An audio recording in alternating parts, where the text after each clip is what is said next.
G'day fellas and welcome to a casted game. Spawning in on the north side of the map, on the map rather, we've got playing as the Malians once again, it is Crackity here. And on the south side of the map, playing in the purple, we've got Casper, also on the Malians. We got a Malian mirror, a matchup of madness potentially. You know, I always said whenever we'd get like a Mongol mirror, I'd be like Mongol mirror madness. And I feel like we could probably do the same for Malian mirror madness. Maybe it doesn't have that same ring to it, but well, I'm curious to see how it goes and what differences we do see between these two players. Starting off, we've got Casper, who's going to be adding in a house, as you typically do at the start of games, with the exception of Mongols. You don't add in a house. Looks like it's going to be a single scout opening. We'll double check over with Crackity and see what he's up to. Also going to be doing a single scout opening. Now, this kind of gives us an indication on the direction of where these guys are going to be going. Now, if you saw a double scout, you might be thinking, okay, could it be warrior scouts that's going to be coming out? So I'm suspecting we're not going to be seeing any warrior scouts out for the moment. Crackity's still gathering up wood at the moment. Actually, he's just gathered up 150, so he's taken one straggler tree, and that's been it. One straggler tree, and he should have enough for 6 houses, which is already plonked down. Over on the other side, Casper, still gathering up wood. He's taken the first straggler tree. Now moving over to the second one, so getting a little bit greedier over here on the east side of the map. Now, of course, we are once again on Altai, and Altai is infamous for its ability to trade. Now, we did see a game from Crackity earlier in the week where he actually played a trading strategy. And I'm curious as to whether we may see something similar today. Obviously, Altai, a great map for trade, because you're able to secure off the edges of the map quite easily, despite there being so many damn wolves out here. You can wall it off, and you can get very, very juicy trades here. So market would come down here, go into the corner, trade with the trading post. Plenty of markets over on this side, maybe a market over here. And those guys are going to make your traders and send them over towards this direction. But we'll tune in with Crackity and see exactly what he's up to. He's got all of his villagers on food. He's also missed a little sheep in the back of the base. Hopefully that little sheep decides to keep its allegiance over this side. Take a look on board with Casper and see where he's at, because he's got plenty of sheep behind the base as well. He's looking pretty damn good with those sheep, and still on straggler trees. My lord, how long is he on straggler trees? Actually going to be dropping down a lumber camp. This is an early. What do you need all this wood for? This is the question, right? Because when it comes to playing Age of Empires 4, it's all about efficiency. It's all about finding the most efficient way to do something, and then being able to achieve that. And when I'm watching Casper play, I'm like, okay, so he's gone for full greed, 8 houses in the Dark Age. He's clearly surpassed enough gold to age up at this point. Is he going for a fast castle? Is that the option? Or is that what he's thinking about? But then he's gathering up wood. What does he need the wood for? I mean, you could put the wood down for a mining camp, but he's already maxed out on houses. So for me, it's about trying to understand what players are thinking. Now, I will say one thing about Casper, and I don't mean to be rude if that's how I sound when I say this, but I remember early on, in Age of Empires 4, when it released, it took Casper a couple of months to get up to speed with the rest of the AoE 2 guys. That's the way it felt to me. I felt like Viper, Hera, like they just immediately climbed out in front of the pack and were just incredibly good, incredibly quickly. Whereas Casper, I remember it took him quite a bit of time. I remember playing games against him on the ladder, and just he'd just be trying the same thing over and over and over again. And I was thinking, okay, to me it feels like, and this is the way I kind of suspected, like Casper doesn't really read what things do. He just does trial and error, and he sees if something works, and then if he does it. Like, he will happily make, you know, archers against javelin for the entire game, and then he gets to the end of the game and he's like, those archers didn't do very well against the javelin throwers, did they? And then like he might click on the javelin thrower and be like, counters archer, and he'll be like, that's the way that I kind of felt about him. So I feel like for Casper, like he's still kind of finding his footsteps with the new civilizations. And to me, it seems like the opening wasn't 100% optimal, but at the same time, he's a pro player. I mean, now that we've got it, there it is, Saharan Trade Network. It's up now. I'm not 100% sure. Maybe chat can tell me, because we are streaming live on Twitch right now. This is the first time I've streamed in, I'm not kidding you, months. I think 3 months since I've streamed. No, don't do it. Don't you do it. Don't you do it, you little sheep. We talked about you a bit earlier. You bloody bastard, you. Looks like the sheep, unfortunately, going to be going over to Casper. I forgot my point. What we're going to... Oh, yeah. I'm not sure whether Casper's actually qualified yet for the Red Bull Wallalol. But I can tell you now, he's very, very talented. And has got a lot of points, so I wouldn't be surprised if he actually has. Now, we do see him going for what appears to be some sort of 2 town center play here, and that seems to be the most common meta at the moment. Okay, so I'm receiving confirmation that he has indeed qualified for Red Bull Wallalol.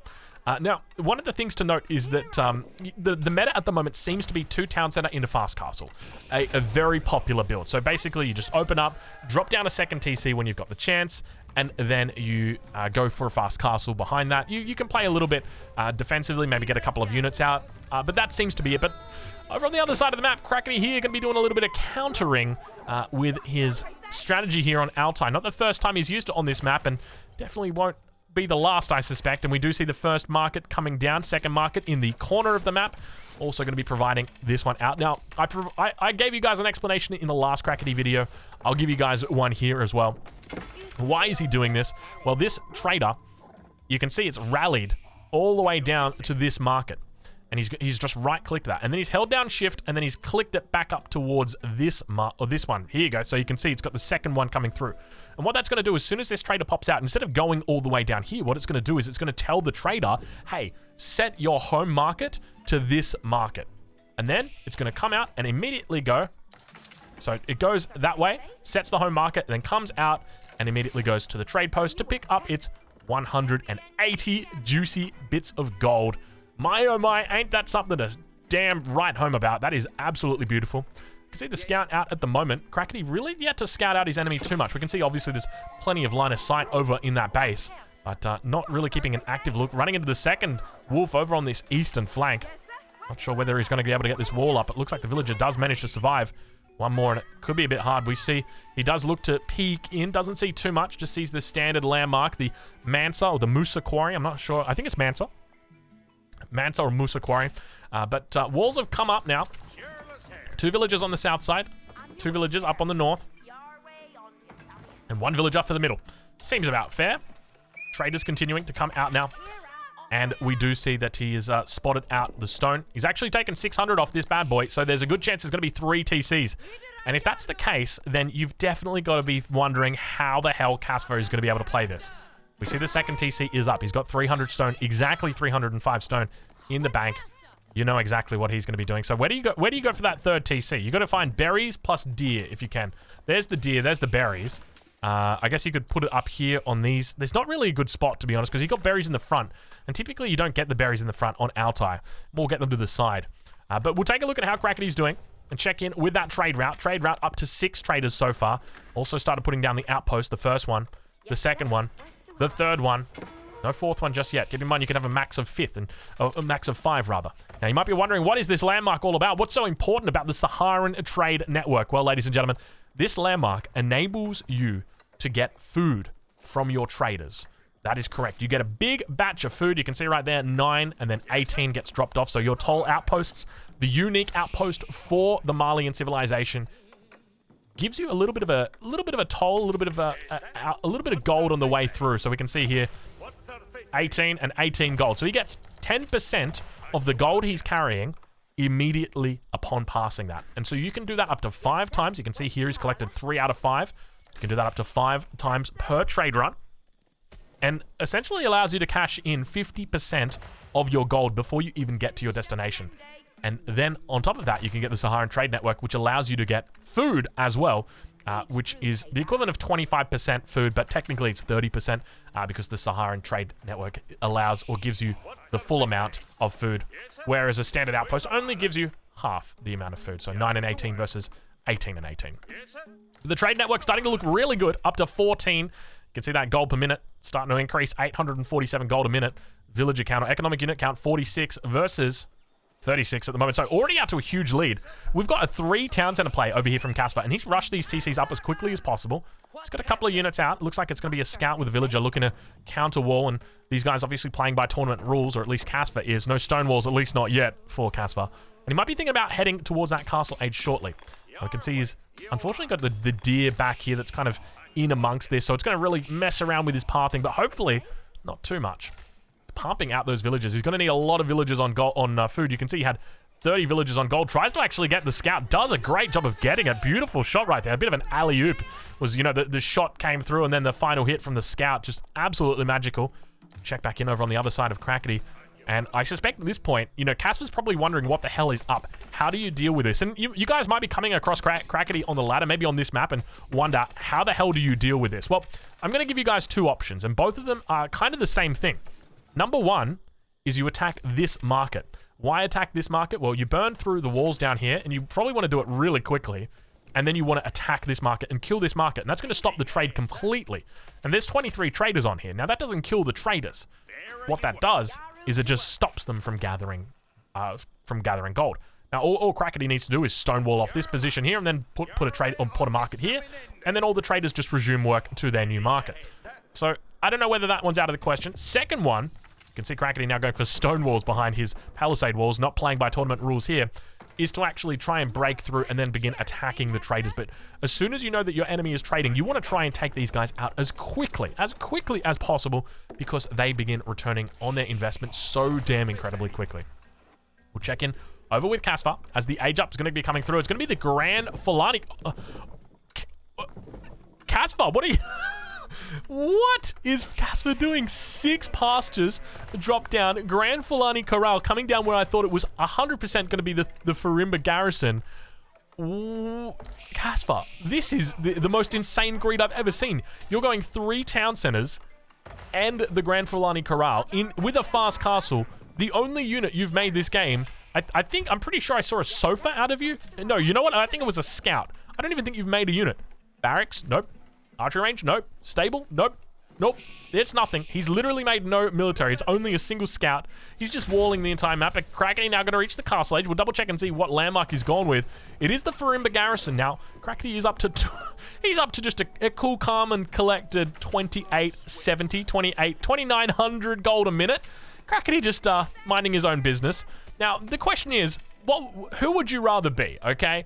Would you rather be the 3 TC cow boom with fast castle, or would you rather be the Giga Chad 38 traders with the Saharan trade network? That's the question. And a lot of people before this game might be coming in and be like, oh, you know, you'd rather be the 3 TC Grand Fulani Corral cow landmark with the pastures, because it just makes sense, right? Like you've got a really strong late game position. Villager count 65 against 80, so he's still pumping out insane amount of villagers. It only takes 25 seconds to make a trader now, compared to, I think it used to be 45 seconds, so those things really get going now. First of the Musafati Warriors going to be coming out. Oh, I take that back. Second set of the Musafati Warriors going to be coming out. Look at his siege down the palisade walls. And you can see he always seems to be going into these Musafati Warriors. So it seems to be like your kind of stock standard unit that you can make it. To me, it feels like a bit of a pseudo palace guard that just also count as heavy units.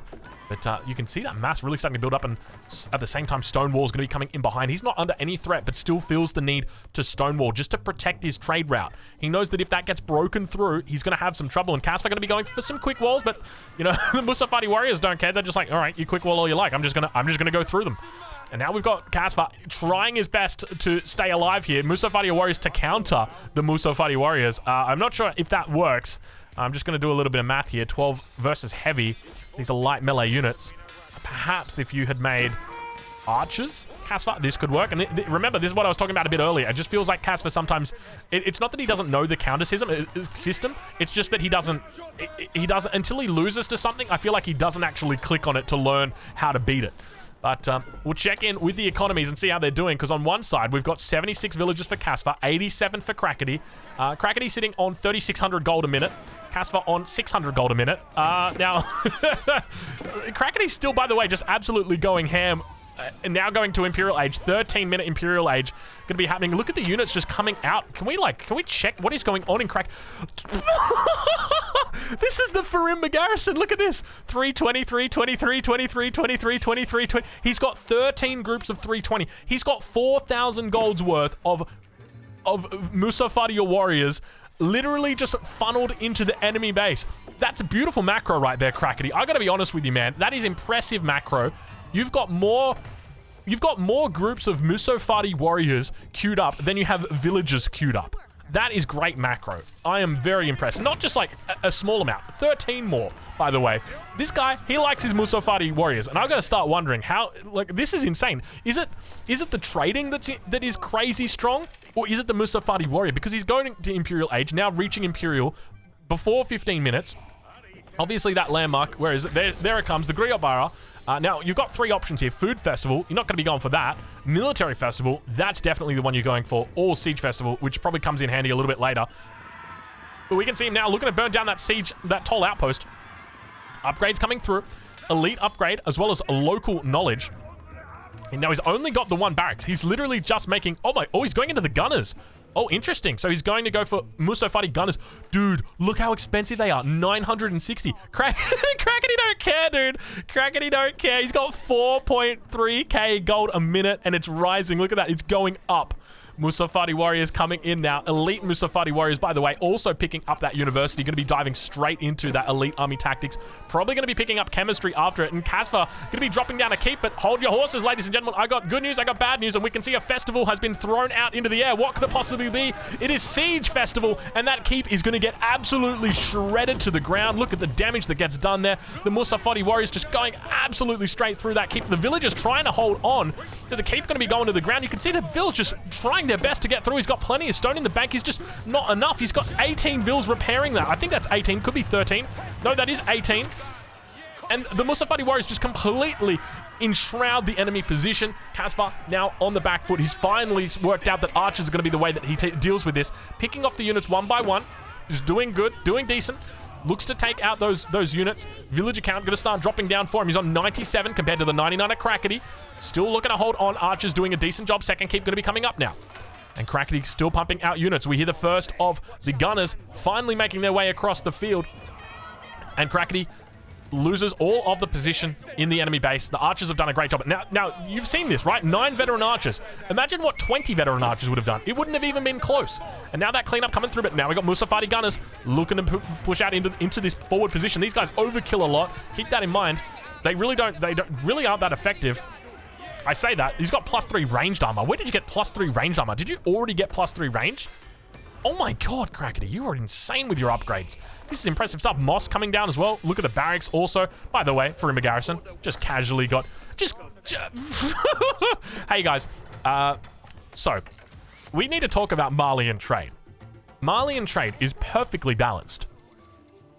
We're 17 minutes into the game. He's sitting on 4.2 thousand resources. I mean, okay, to be fair, this is uncontested Malian trade. And I think that's probably the big factor. Like, this is the pull away. And this is also the perfect map for it. You're not going to be able to pull this off on your Dry Arabia. Why not? Well, Dry Arabia, you don't have these easy to wall off segments across the edge of the map. You don't have an enemy who's going for 3 TC cow boom into fast castle. You don't have... You know, it's not as easy on Dry Arabia. And you also don't have the perfect market. These markets are perfect position. By the way, he's still pumping out more traders. Hey, it's not enough. It's not enough. The car is going 390 kilometers an hour, and it's still not fast enough for all you United States fellas. That's about 243 miles an hour. It's pretty damn fast. We're getting there. I think my conversion should be close. I'm not 100% sure, but I reckon that's pretty accurate. Keep going to be coming up again. You can see the villagers trying their best to come through with this. It looks like it's going to be able to get up, falling back from the position. The Mustafadi gunners do have their upgrade as well. We can see that the Madrasa has indeed picked up the chemistry upgrade and now going to be moving in towards siege. Keep coming up for him as well. Crackity crossing the 10,000 gold threshold at 18 minutes. This is where, like, you're actually role-playing as Mansa Musa at this point. Like, it's the limes meme, but now instead of the limes, it's gold. You can't hold all this gold. There's so much bloody gold. You can see he's also dropped pit mines over on the edge of the map, you know, just in case he needed a little bit more gold. He's got double pit mine. He's got 3 pit mines, so technically he could make a 4th one somewhere. I don't even know where he'd go, maybe down here on this gold, but he's run out of gold mines to put it down on. And now a little bit of a lull in the action as Crackity begins building upward, right on board with Casper as he starts going to the Imperial Age as well. It's going to be the Griot Bara. 104 villagers, only 28 military, but he does have double keep going for him. Boiling oil is coming through, 31 seconds. Should be pretty effective against this composition, but we do see the first of the bombards making their way out, and Crackity has got no shortage of resources in the bank. We hear him trading. Pretty cheap resources, honestly. He should be trading out a little bit more. Mustafadi warriors now going to be coming through. Boiling oil still yet to come in. 15 seconds to go. I suspect he's going to be doing the siege dance. Let's see. He indeed is, I suspect. Let's see. There it is. Siege festival's coming through, so it's going to give an extra, just a casual 615 extra damage against buildings. The torch damage here also increases. Boiling oil finally coming through. Boiling oil. There it goes. Boiling oil. Oh, that's beautiful, isn't it? Doesn't really seem to do a lot, though. It's delicate. Let's just say that much. The oil isn't as boiling as you thought it would be. Casper actually hits the Imperial Age. Continues diving through. We can see the Mustafadi gunners doing a decent job here, but the warriors just taking a lot of beating from these archers, and now Casper really on the backside here. It's not looking good for him. Crackity continuing to just pump out damage. We can see more production, unfortunately, going to get interrupted on the backside here, just chasing away all these veteran archers. Unfortunately, there's really not much that he could have done, and now we see double bombards rolling in. Crackity up to 11k, 5.3k gold. Hey, guys, 5.5k gold. You know what? This strategy, perfectly balanced. Just, look, you got to make sure you deal with it. You just got to make sure you deal with it, all right? If your opponent is trading, don't leave them. Don't let them trade, okay? And I think we've answered the question, you know. What is better, a cow boom with 3 TCs and a fast castle, or a Marley and trade boom? You've got your answer, ladies and gentlemen. We've seen the trade boom now up against one of the world's best players, Casper. Guys, make sure you go check out these players. I'm going to leave a link in the description over to their Twitch channels. Probably even live right now on Twitch, so go say hi.